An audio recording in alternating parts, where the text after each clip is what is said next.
ሰላምና ጤና በያላችሁበት ተመኘን። የተወደዳችሁ የመሃል ሚዲያ አድማጭ ተመልካቾቻችን እንደምን ውላችኋል? ለዛሬ ለተማክሰኞ ወደ እናንተ እንዲደርሱ የተዘጋጁትን የቀን መረጃዎቻችንን ይዘንላችሁ ቀርበናል። በቅድሚያም አበይት ነጥቦቹን በማስቀደም እንጀምራለን። በአማራ ክልል ሁሉም ዞኖች የጦርነትን አስከፊነት የተረዱ የፋኖ ታጣቂዎች በሰላም መግባታቸውን ቀጥለዋል። በማዕከላዊ ጎንደር ዞን በጭልጋ ወረዳ ግንት ቀጠና በጫካ ሲንቀሳቀሱ የነበሩ ታጣቂዎች የመንግስትን የሰላም ጥሪ ተቀብለው ወደ ሰላማዊ ህይወት ተመለሱ። ፊሊሞን ገብረ ህይወት ለኤርትራ መንግስት ተላልፎ ተሰጥቷል ተባለ። በማዕከላዊ ጎንደር ዞንና በጎንደር ከተማ አስተዳደር የሰላም ጥሪውን ተቀብለው የገቡ ታጣቂዎች በዛሬው ዕለት የተሃድሶ ስልጠና መውሰድ መጀመራቸው ተገልጿል። አብራችሁን ከቆያችሁ ታደምጡታላችሁ። በአፋር ክልል ሰመራ ከተማ በደረሰ የትራፊክ አደጋ የ22 ሰዎች ህይወት አለፈ። ከውጭ አዲሷ የቬንዙዌላ መሪ ለትራምፕ ባስተላለፉት መልእክት ለህዝባችን የሚገባው ሰላምና ውይይት እንጂ ጦርነት አይደለም አሉ። ቀደም ብለን ያደረስናቸውን አበይት ርዕሰ ነጥቦችን ጨምሮ ሌሎች ቀሪ መረጃዎችን ይዘንላችሁ ቀርበናል። ዜናውን ላይክ እና ሼር ሚዲያችንን ሰብስክራይብ በማድረግ ዜናውን ተጀምሩ ዘንድ ያክብረው ግብዣችን ነው። ወደ ቀጣዩ ዜናችን አለፍ። በአማራ ክልል ሁሉም ዞኖች የጦርነትን አስከፊነት የተረዱ የፋኖ ታጣቂዎች በሰላም መግባታቸውን ቀጥለዋል። አሸናፊ በሌለበት ትግል የህዝባቸው ስቃይና መከራ ጎልቶ የታያቸውና የጫካ ኑሮ በሰለቻቸው ታጣቂዎቹ መንግስትና ህዝብን ይቅርታ እየጠየቁ እየገቡ ነው። በዛሬው ዕለትም በደቡብ ጎንደር፣ በማዕከላዊ ጎንደር፣ ምስራቅ ጎጃምና ሰሜን ሸዋ ዞኖች ከ373 በላይ የፋኖ ታጣቂዎች የሰላም ጥሪውን ተቀብለው መግባታቸውን ለማረጋገጥ ተችሏል። በማዕከላዊ ጎንደር ዞን በጭልጋ ወረዳ ግንት ቀጠና በጫካ ሲንቀሳቀሱ የነበሩ ታጣቂዎች የመንግስትን የሰላም ጥሪ ተቀብለው ወደ ሰላማዊ ህይወታቸው ተመለሱ። ታጣቂዎቹ በሰላም እጦት የተጎዳውን ማህበረሰብ ለመካስ ከመንግስት ጎን በመሆን የአካባቢያቸውን ሰላም ለመጠበቅ መወሰናቸውን ተናግረዋል። በማዕከላዊ ጎንደር ዞንና በጎንደር ከተማ አስተዳደር የሰላም ጥሪውን ተቀብለው የገቡ ታጣቂዎች በዛሬው ዕለት የተሃድሶ ስልጠና መውሰድ መጀመራቸው ተገለጸ። የጎንደር ቀጠና ሙሉ በሙሉ በሚባል ደረጃ የሰላም ስምምነቱ ተግባራዊ ተደርጎበታል። የተሃድሶ ስልጠናው የተገኘውን ሰላም በዘላቂነት ለማረጋገጥ ፋይዳው የጎላ መሆኑን የተነገረው በተሃድሶ ስልጠናው ታጣቂዎቹን ጤናማ በሆነ መንገድ ወደ ማህበረሰቡ በማቀላቀልና በዘላቂነት በማቋቋም የሰላምና ልማት አጋር ለማድረግ እንደሚሰራም ተጠቁሟል። ፊሊሞን ገብረ ህይወት ለኤርትራ መንግስት ተላልፎ ተሰጥቷል ተባለ። ወጣት ፊሊሞን ገብረ ህይወት ፊላን ፕሮዳክሽን አረመኔው ህዋት ከሰወረው 142 ቀናትን አስቆጥሯል። እስካሁንም ድረስ ያለበት አልታወቀም። በዚህም ቤተሰቦቹ ከፍተኛ ጭንቀት ውስጥ ገብተዋል። ከፊሊሞን መታፈን ጋር ተያይዞ የህዋት አፈቀላጤ የነበረው ብርሃነ ገብረ ጊዮርጊስ ወይንም ልፋቴ ተስፋ አዲስ መረጃን አጋልጧል። መረጃውን ፊሊሞን ትግራይን የሻዕቢያ ግዛት ለማድረግ ሌት ተቀን በሚታትረው ጽንፈኛው የህወሓት ቡድን ለኢሳያስ ተላልፎ መሰጠቱን እንዲሁም ኤርትራ ላይ ታስሮ እንደሚገኝም ተዘግቧል። ምክር ቤቱ የኢትዮጵያ መገናኛ ብዙሃን ዋና ዳይሬክተርና የ34 እጩ ዳኞችን ሹመት አጸደቀ። የኢፌዴሪ የህዝብ ተወካዮች ምክር ቤት ዛሬ ባካሄደው 8ኛ መደበኛ ስብሰባ የኢትዮጵያ መገናኛ ብዙሃን ባለስልጣን ዋና ዳይሬክተርንና የፌዴራል ከፍተኛ ፍርድ ቤት እጩ ዳኞችን ሹመትን አጽድቋል። ወይዘሮ ሃይማኖት ዘለቀ የኢትዮጵያ መገናኛ ብዙሃን በዳይሬክተርነት እንዲመሩ የተሾሙ ሲሆን ሹመታቸውን በሙሉ ድምጽ ጸድቆላቸዋል። ወይዘሮ ሃይማኖት ዘለቀ ላለፉት በርካታ ዓመታት በተለያዩ የመንግስት ተቋማት ያገለገሉ መሆናቸውም ነው የተገለጸው። በሌላ በኩል በፌዴራል ከፍተኛ ፍርድ ቤት የሚያገለግሉ የ34 እጩ ዳኞች ሹመት በአንድ ድምጽ ተአቅቦ በአብላጫ ድምጽ ጸድቋል። ምርጫ ቦርድ ዲጂታሊ የመራጮችና እጩዎች ምዝገባ ስርዓትን አስጀመረ።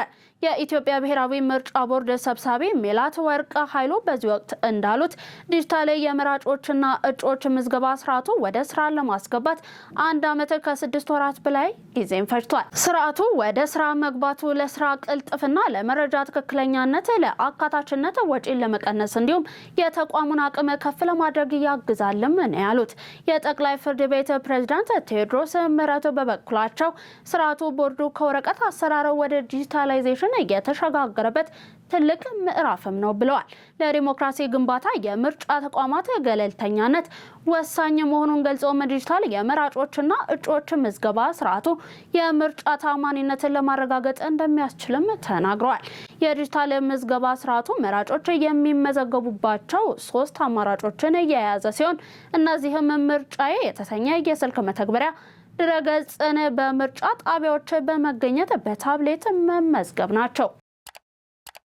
በወላይታ ሶዶ ከተማ ለገና በዓል የሚሆኑ የግብርናና የኢንዱስትሪ ምርቶች በበቂ መጠን ለሸማቾቹ በተመጣጣኝ ዋጋ መቅረባቸውን የከተማ አስተዳደሩ የንግድና ኢንዱስትሪ መምሪያ አስታወቀ። ተጨማሪ ያለን እንደሚከተል ይቀርባል። የወላይታ ዞን ከተማ ንግድና ኢንዱስትሪ መምሪያ ኃላፊ አቶ ከበደ ዳና እንደገለጹት ለበዓሉ የግብርናና የኢንዱስትሪ ምርቶች በበቂ መጠንና በተመጣጣኝ ዋጋ ቀርበዋል። ህብረተሰቡ ምርቶችን ሳይቸገር መግዛት እንዲችል ከመደበኛ ገበያ ባለፈ በ9 የሸማች ህብረት ስራ ማህበራትና በቅዳሜና እሁድ ገበያዎች ምርቶች እንዲቀርቡ መደረጋቸውን ገልጸዋል። በዚህም ማህበረሰቡ ለበዓሉ የሚያስፈልጉ የግብርናና የኢንዱስትሪ ምርቶችን በተመጣጣኝ ዋጋ እየሸመተ መሆኑን ተናግረዋል። በተጨማሪም 6 ኢንተርፕራይዞች 15,000 ዶሮ እንዲሁም 10,000 እንቁላል በከተማው ባሉ ሁሉም ክፍለ ከተሞች ለህብረተሰቡ እያቀረቡ መሆኑን ጠቁሟል። ምርቶቹ በሁሉም የገበያ ማዕከላት በበቂ ሁኔታ መቅረባቸውን እየጠቀሱት አቶ ከበደ ምክንያታዊ ያልሆነ የዋጋ ጭማሪ እንዳይኖርና ባዕድ ነገሮች የሚቀላቅሉ አካላትን ለመከላከል ቁጥጥር እየተደረገ መሆኑንም ጠቁሟል። የከተማው ነዋሪዎች በበኩላቸው ለበዓሉ የግብርና እንዲሁም የፋብሪካ ምርቶች በበቂ መጠን መቅረባቸውን ሳንቸገር ለመሸመት አግዞናል ብለዋል። በአፋር ክልል ሰመራ ከተማ በደረሰ የትራፊክ አደጋ የ22 ሰዎች ህይወት አለፈ። አደጋው ዛሬ ንጋት 11 ሰዓት አካባቢ በህገ ወጥ ደላሎች ተላልፈው ወደ ውጭ ሀገራት ለማቅናት የተሳሰቡ ሰዎችን የጫነ ተሳቢ ተሽከርካሪ ሰመራ ከተማ አደባባይ ላይ በመገልበጡ ነው የደረሰው። የክልሉ ኮሚኒኬሽን ቢሮ ኃላፊ አቶ መሐመድ አሊ ቢኤዶ እንዳሉት በተከሰተው አደጋ እስካሁን የ22 ሰዎች ህይወት አልፏል። የሟቾች ቁጥር ሊያሻቅብ እንደሚችልም ገልጸው ከሟቾቹ በተጨማሪ 30 ሰዎች ላይ ከባድ እንዲሁም 35 ሰዎች ላይ ደግሞ ቀላል የአካል ጉዳት መድረሱን አስታውቋል።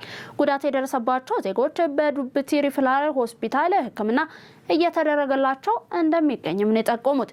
የሰመራ ከተማ ነዋሪዎች ተጎጂዎችን ለማትረፍ ከፍተኛ ርብርብ ማድረጋቸውን አስገንዝበዋል። ወጣቶች በህገ ወጥ ደላሎች በመታለል ለመሰል አደጋ ራሳቸውን ማጋለጥ እንደሌለባቸውም ነው አጽንኦት የሰጡት። የአዲስ አበባ ከተማ አስተዳደር 220 ቦታዎችን የሊዝ ጨረታን አወጣ። የአዲስ አበባ ከተማ የመሬት ልማትና አስተዳደር ቢሮ በ9 ክፍለ ከተሞች በሚገኙ 220 ቦታዎች ላይ አዲስ የሊዝ ጨረታ ማውጣቱን አስታውቋል። ቢሮ የጨረታ ሰነድ ሽያጭ ከቀጣዩ ሳምንት ሰኞ ጀምሮ ለ10 ተከታታይ የስራ ቀናት እንደሚካሄድም ገልጿል። የሊዝ ጨረታ የወጣባቸው ቦታዎች በልደታ፣ አዲስ ከተማ፣ ጉለሌ፣ አቃቂ ቃሊቲ፣ የካ፣ ንፋስ ስልክ ላፍቶ ክፍለ ከተማ፣ ለሚኩራ፣ ኮልፌ ቀራኒዮ እንዲሁም ቂርቆስ ክፍለ ከተሞች የሚገኙ ሲሆን ቦታዎቹ ለንግድ ወይንም ለመኖሪያ አገልግሎት የሚውሉ መሆናቸው ተጠቁሟል። ለጨረታ የቀረቡት እነዚህ ቦታዎች በአጠቃላይ 7.7 ሄክታር ስፋት ያላቸው ሲሆን ሁሉም ቦታዎች ምንም አይነት የይገባኛል ውዝግብ የሌለባቸው መሆናቸውን ቢሮ ማረጋገጫን ሰጥቷል። የከተማ አስተዳደሩ በተያዘው የ2018 በጀት ዓመት 2 ዙር የሊዝ ጨረታዎችን ማካሄዱ የሚታወስ ሲሆን አሁን ላይ የቀረበው ጨረታ በዓመት ውስጥ ለ3ኛ ጊዜ የተዘጋጀ መሆኑ ታውቋል። ሜድሮክ በኢትዮጵያ የመጀመሪያውን ዓለም አቀፍ ግዙፍ የችርቻሮ ንግድን አስታወቀ። ዝርዝር አለን። ኩዊን ሱፐርማርኬት ከዓለም አቀፍ የችርቻሮ ንግድ ተቋም ካርፎር ጋር በኢትዮጵያ የዘመናዊ ችርቻሮ ንግድ ዘርፍ እድገት ላይ ትልቅ ለውጥ የሚፈጥር የንግድ ስያሜን ከነሙሉ አሰራሩ የመጋራትና የአቅርቦት አጋርነት መመስረቱን አስታውቋል። በስምምነቱ መሰረት ኩዊን ሱፐርማርኬት የካርፎርን ስም እንዲሁም አርማ የኩባንያውን የችርቻሮ ንግድ እውቀት እንዲሁም ዓለም አቀፍ የአሰራር መስፈርቶችን በኢትዮጵያ በሚገኙ የሱፐርማርኬት ቅርንጫፎች ላይ ተግባራዊ ያደርጋል። በዚህ አገርነት የመጀመሪያው ዓለም አቀፍ ግዙፍ የችርቻሮ ንግድ ፍራንቻይዝ ለኢትዮጵያ ገበያ የተዋወቀበት ሲሆን ይህም በኢትዮጵያ ቀጣይነት ያለው የኢኮኖሚ እድገት የሚደግፍ ስለመሆኑ ተመላክቷል። የሚድሮክ ኢንቨስትመንት ግሩፕ ዋና ስራ አስፈጻሚ ጀማል አህመድ በዚህ ወቅት እንዳሉት ስምምነቱ የሀገር ውስጥ ምርትን ከዓለም አቀፍ ንግድና የጥራት ደረጃዎች ጋር በማጣጣም የኢትዮጵያ ምርቶች ዓለም አቀፍ መስፈርቶችን እንዲያሟሉ በውጭ ገበያ ተወዳዳሪ እንዲሆኑም እድል የሚከፍት ነው። ስያሜያቸውን ወደ ካርፎር የሚቀይሩ የመጀመሪያዎቹ የኩዊን ሱፐርማርኬቶች በመጪው ሰኔ ወር አገልግሎት መስጠት እንደሚጀምሩም አንስተዋል። የካርፎር ኢንተርናሽናል ፓርትነርሺፕ ዋና ስራ አስፈጻሚ ፓትሪክ ላስፋርጉስ በበኩላቸው በኢትዮጵያ ግንባር ቀደም ከሆነ የችርቻሮ ንግድ ተቋም ጋር ትብብር በመጀመራችን ደስተኞች ነን ብለዋል። እስከ ፈረንጆቹ 2028 ድረስ 17 ተጨማሪ የችርቻሮ መደብሮችን ለመክፈት መታቀዱንም ነው የተናገሩት። የተወደዳችሁ የመሃል ሚዲያ አድማጭ ተመልካቾቻችን እየተመለከታችሁ የምትገኙት ለዛሬ ዕለተ ማክሰኞ ወደ እናንተ እንዲደርሱ የተዘጋጁትን የቀን መረጃዎቻችንን ነው።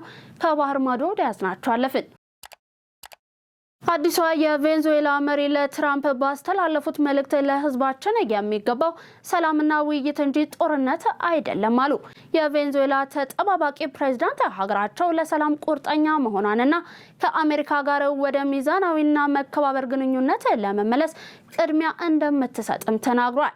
ዴልሲ ሮድሪጌዝ በሰጡት መግለጫ የአሜሪካ መንግስት በዓለም አቀፍ ህግ ማዕቀፍ ውስጥ በትብብር አጀንዳ ላይ ከኛ ጋር እንዲተባበርም እንጋብዛለን ብለዋል።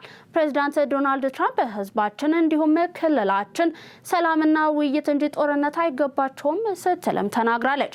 ቬንዙዌላ ሰላም፣ ልማት፣ ሉዓላዊነትና የወደፊት ዕጣ ፈንታ የማግኘት መብት አላትም ስትላክላለች። ዴልሲ ሮድሪጌዝ የቬንዙዌላ ተጠባባቂ ፕሬዝዳንት ተብላ የተሾመች ሲሆን የማዱሮን ታማኝ ሰውና ብዙውን ጊዜ ከፕሬዝዳንቱ እንዲሁም ከባለቤቱ ጎን ለጎን በተለያዩ ህዝባዊ መድረኮች ላይ ትታይ ነበር። የተወደዳችሁ የመሃል ሚዲያ አድማጭ ተመልካቾቻችን የዛሬ ዕለተ ማክሰኞ ቀን መረጃችንን አበቃን። አብራችሁን ስለነበራችሁ እናመሰግናለን።